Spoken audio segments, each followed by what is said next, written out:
ఎవరతను? 100 మంది 150 మంది సంఘాలకి బిషప్. తాను ఏం చేస్తున్నాడు? ఈ క్లీనింగ్ ద టాయిలెట్స్. అందరికా? ఒక్కరికా? నా ఒక్కరికే. సో నెక్స్ట్ ఇంకోరు వస్తే వాళ్ళకు కూడా చెప్పలేము. సో దానిలో ఏం చూసానంటే, నేను ప్రైడ్ చూడలే, హంబుల్నెస్ చూసిన. హల్లెలూయా. అర్థమైందా? ఇది లిటరల్ గా జరిగింది. నేను కథ అల్లను ఎప్పుడైనా, ఇది లిటరల్ గా నేను చూసిన. నా ముందే టిష్యూ అసలు ఏం చేస్తున్నాడు పోయి, నేను ఇట్లా దానికి లాక్ లేదు, ఓకే, దీనికి లాక్ లేదు, ఇది తీసి తర్వాత అందులో పోవాలి. ఇది తీసి నేను చూస్తే అతను ఏం చేస్తున్నాడు తెలుసా?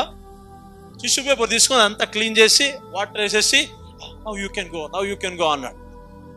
నాకు ఒక్కసారిగా నాకేం అర్థం కాలేదు.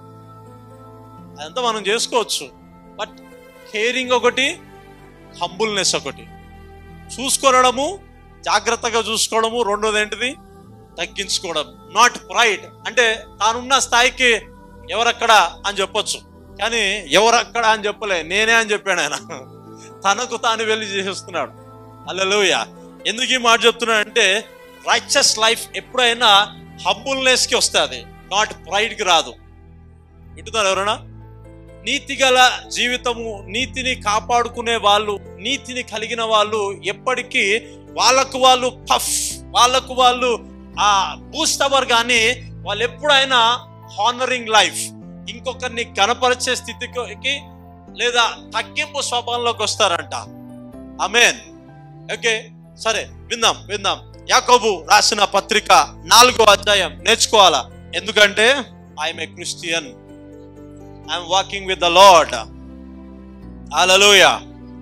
This is my fruits. ఇది నా ఫలము. ఎస్, యాకోబు రాసిన పత్రిక 4వ అధ్యాయం 5-6 వచనాలు గట్టిగా చదువుదాం. ఆయన మన యందు నివసింపజేసిన ఆత్మ మత్సరపడునంతగా ఆపేక్షించిన అను లేఖనము చెప్పునది వ్యర్థమని అనుకొనుచున్నారా? కాదు గాని ఆయన ఎక్కువ కృపనిచ్చును. అందుచేత దేవుడు అహంకారాలను ఎదిరించి దీనులకు కృపను అనుగ్రహించునని లేఖనము చెప్పుచున్నది. గాడికి నచ్చనిది ఏంటిదంటే ఏంటి చెప్పండి? లూసిఫర్ లో నచ్చనిది ఏంటిది? వాడు ఎందుకు పడిపోయాడు? అవునా కదా? వాడు ఎందుకు అందరిని పడేస్తున్నాడు? ఎవరు వానికి స్నేహితులు, ఎవరు వానికి ఇష్టమైన వాళ్ళు? అవునా కదా?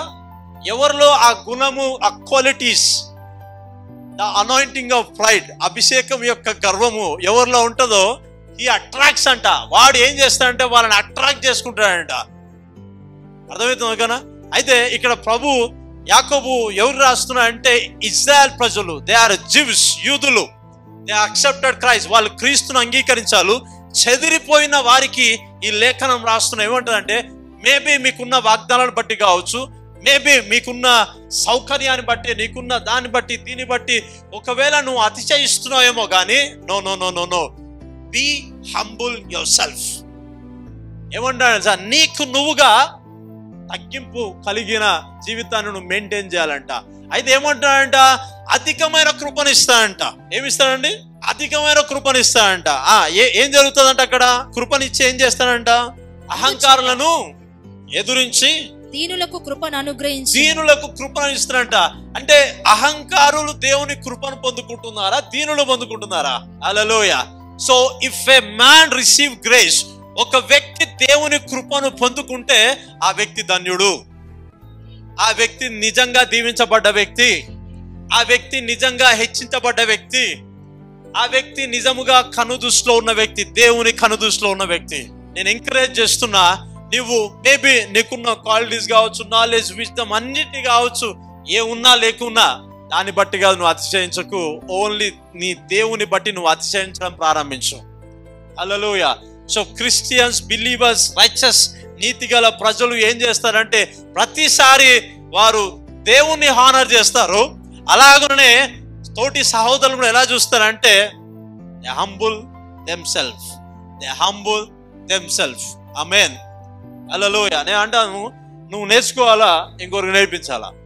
చెప్పండి. నేను నేర్చుకోవాలా, ఇంకొకరికి నేర్పించాలా? హల్లెలూయా. కొంతమంది పావర్టీ కూడా ఎందుకు పోతుంది తెలుసా? కొన్ని సీక్రెట్ చెప్తా, వినాలి ఎవరన్నా. నిన్ను దిగజార్చేది, బలహీనపరిచేది, కరువులోకి తీసుకుపోయేది ఏంటి తెలుసా? నిన్ను అణిచేది, దిగజార్చేది, బలహీనపరిచేది, రోగంలోకి, బలహీనతలోకి తీసుకుపోయేది ఏంటంటే రైట్. బ్రదర్, నాకు ఉందని మీరు ఎట్లా చెప్తారంటారా? నిజంగా ఫేస్ టు ఫేస్ అడుగుతున్నా. ఓకే, నిజం చెప్పాలి. మీరు ఈరోజు ఎంతమంది 5 నిమిషాలు ప్రార్థన చేశారు? నాకు ప్రైడ్ ఉంది, నాకు ఎలా ఉంటుంది, నాకు ఎలా వస్తుంది అని అంటారా? నేను చెప్తాను, ఒక వ్యక్తి ప్రతి దినము దేవుని పైన ఆధారపడకపోతే ఆ వ్యక్తికి ఏమున్నట్టు? అవును కదా, నా సొంతగా బలం ఉంది, నాకు చెయ్యి ఉంది, 4 ఏళ్ళు ఉన్నాయి, 5 ఏళ్ళు ఉన్నాయి, బండి ఉంది, కారు ఉంది, కీస్ ఉంది, డబ్బులు ఉన్నాయి, అన్ని ఉన్నాయి, అది ఉంది. అవి ఉంటే ఏమైనా ఉపయోగమా? అవి ఎవరి వల్ల వచ్చాయి? గాడ్స్ గ్రేసే కదా. నేను సంపాదించిన బ్రదర్, నేను సంపాదించిన టుడే బ్రీతింగ్ హాలిడే ఎవరైనా ఆపుకోగలుగుతారా? ఈరోజు పరలోకాన్ని వచ్చిన ఆజ్ఞ ఏంటిదంటే బ్రీతింగ్ హాలిడే. ఎవరు ఉన్నారా ఇక్కడ? లేదు కదా. సో గాడ్ నీకు ఇస్తున్న ఉచితమైన కృప, సామర్థ్యము, స్ట్రెంత్ను బట్టి నీవు వెళ్ళి సంపాదించుకొని దానివల్ల నువ్వేం చేస్తున్నావు? They are enjoying your life. అవునా కదా. సో అందుకనే ఒక క్రైస్తవుడు, విశ్వాసి ఉదయాన్నే తన మోకాలు వంగి ఐ థ్యాంక్ యూ లార్డ్ అని చెప్పని వ్యక్తి, ఆ వ్యక్తి గర్భంలో ఉన్నట్టే. మీరేమని అనుకోండి.